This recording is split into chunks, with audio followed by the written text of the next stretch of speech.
Welcome to the Success Sensei podcast for anyone interested in success, happiness, and balance. We'll teach you how to be a black belt at life. And now, your host, former professional fighter, multiple world champion, entrepreneur, and investor, Robert Devane.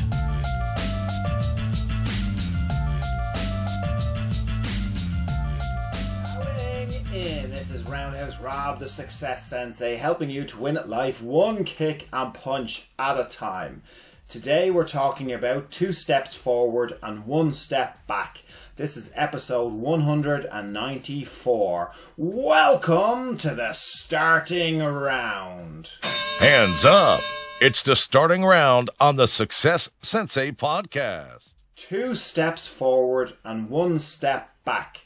So it might be a little bit different to the expression I'm sure you've heard before, which is 1 step forward and 2 steps back, which is a fairly negative expression because it means basically you're going backwards instead of forwards towards your goal. Now, in reality, I would argue that it's probably the opposite. It's probably 2 steps forward for every 1 step back, could even be more steps forward. But we focus so much on that 1 step back that it can really shake our confidence and stop us going forward. Like if you're winning all the time and then you take your first loss and you've never experienced that sensation before, and that makes you just give up, despite the fact that you've been winning all the time up to that point. So it's kind of like a fighter. I've seen it happening so many times in the amateur ranks. You get somebody who is a very skilled fighter straight out of the gate. They win. So their very first competition they enter, their very first competitive bout, they win. And maybe the next couple as well. And then they experience their first loss. And they take it so hard that they lose interest. They're not interested anymore. In comparison to a fighter who initially loses but stays at it and eventually becomes a consistent winner through, hard work, hard training, focus. And I suppose the difference is the fear of losing isn't the same in both. So somebody who was winning initially has never experienced losing could have a larger fear of losing. So it makes them more tense and it makes them more worried.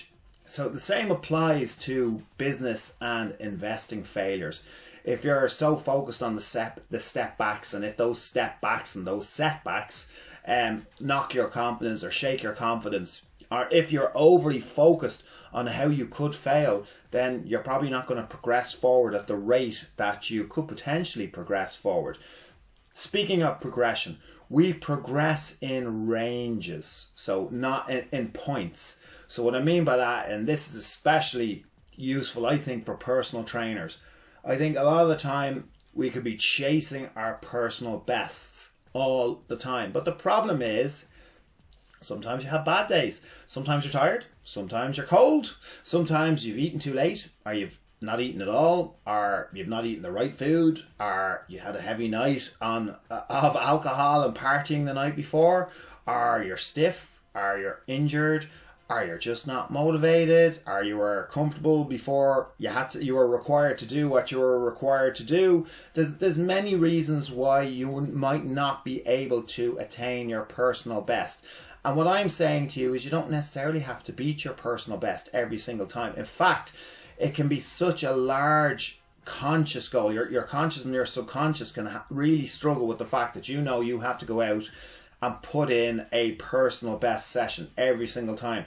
That the obstacle to not actually wanting to participate can be really, really big. So basically, you just, on your bad days, you just have to beat your previous worst day. It's ranges. Then the next day you're feeling up to it again, go chasing your personal best. So it's ranges. If your personal best days, you're beating your personal best, and on your worst days, you're beating your previous worst days, you're going up in ranges. So you're progressing on your best days and you're progressing on your worst days. It's ranges. Not every day can be a personal best beater. And it's the same with all training. It's the same with a lot of things in life. It's the same with flexibility.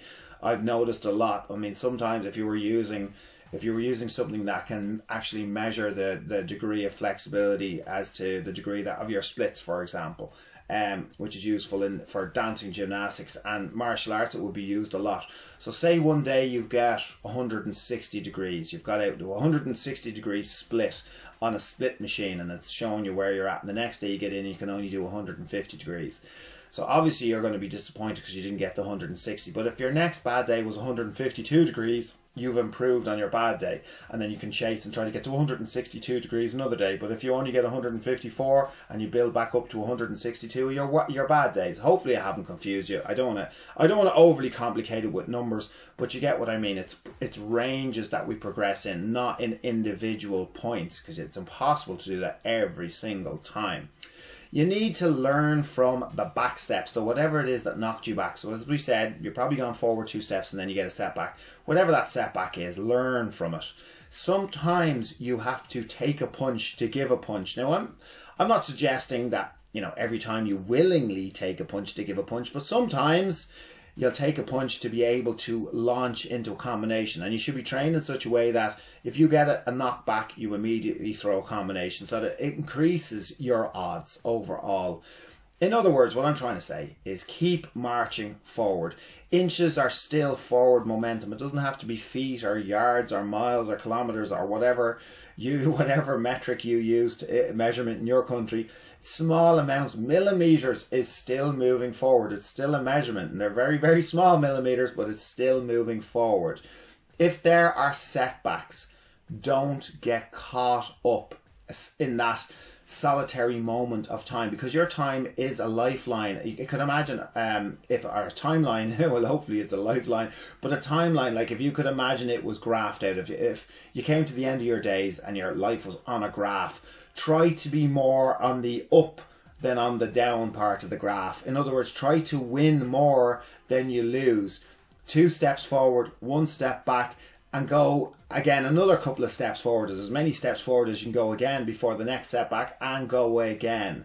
So what are we even talking about? What are we even relating it to? Well, that is totally up to you and the knockbacks, the mistakes, or the setbacks you have experienced. Whatever you've been thinking about while I've been talking, relate it to yourself. If you truly want something, keep on going. Now, if you feel in the past and you feel that you may have quit on something that you could have possibly kept pushing towards, well, then simply put that experience into your next project, and you will be the wiser, more experienced. You will learn from it, and you can really be more focused on your next project. I hope that helps. Thank you for listening. I'm Roundhouse Rob, the Success Sensei. Life is a fight you can enjoy and win. Bowing out.